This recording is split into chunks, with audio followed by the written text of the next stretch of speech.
When they report earnings, they're giving you the current price action or the current earnings of that company. The smart money says, what are they going to do in 6 to 12 months? And let's position ourselves there. Because remember, smart money has literally billions of dollars in these stocks or in anything.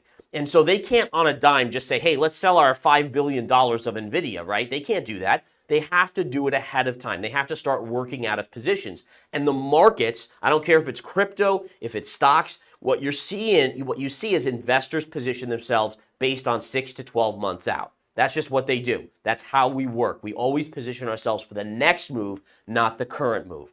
Today, we're diving into the world of financial analysis with a focus on understanding economic signals and how they impact your investment decisions. Do you ever wonder how the smart money on Wall Street positions itself for success? Well, stick around because we've got some insights for you.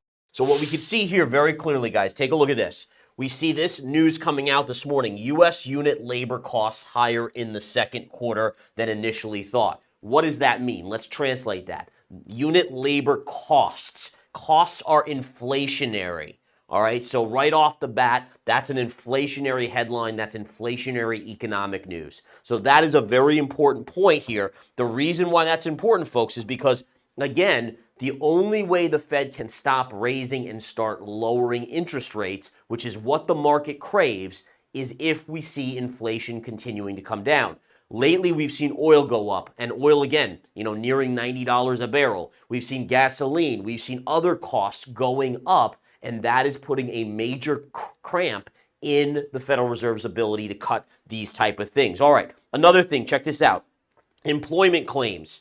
All right, employment claims coming down. And this is a wild one, folks, because even I'm surprised at this. Now, whether this is because of August and it's just a dead month and people are like, hey, I'm going to hang out with the kids until we get into September. Because remember, this is from last week. So again, this is mostly that kind of holiday week going into Labor Day. So it's possible people just said, you know what, I have to file for unemployment, but I'll wait till after the holiday. I'm not going to worry about it now. That is a possibility. But check this out, guys. All right, we saw the number come in for people filing for unemployment at 216,000. The expectation was for 230,000. Okay, so again, a much lower number of people filing for unemployment. That generally speaks to a stronger economy. All right, now again, like I said, maybe it had something to do with the holiday. We'll know next Thursday when those next numbers come out. But again, it was the lowest number since February. And that's something important to keep an eye on because here we're looking for weaker economic news. The market wants weak data. It wants bad data.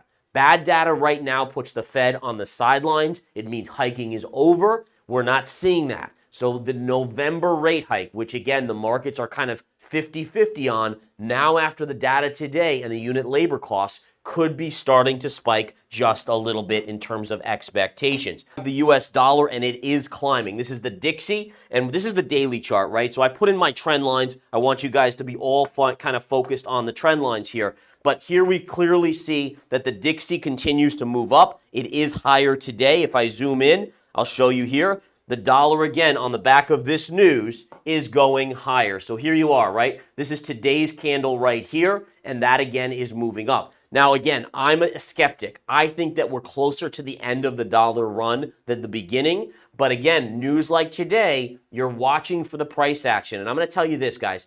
When you see good economic news and the dollar actually reverses, that's a signal of a top. It's kind of like what we're seeing in Bitcoin right now, where in Bitcoin, we see how good news continues to be a sell-off factor, right? So going to yesterday, this is the 10-minute chart on Bitcoin yesterday, we did see this big pop on an intraday basis when ARK Invest filed for an ETF for Ethereum. But look at this is the 10-minute chart. So literally you had this, it was breaking down, and then Bitcoin surged on the back of that news, and then literally within 20, 30 minutes, it gave up the entire gain. We saw that with Grayscale. Within 2 days, we gave up the news on Grayscale. Ripple within 1 day. And again, this is the type of stuff that tells you as a price figure that price action is still bearish when it can't hold good news gains. On the other side, when we go back to the US dollar, that's something I watch for as well. So in this situation, we are seeing the dollar actually starting to pull back. So again, this is something I pay attention to, right? Think about it. All it is inverse, right? If you're rooting for the dollar to go down, or even if you don't care like me and you just want to be able to trade it, you have to look for these signals.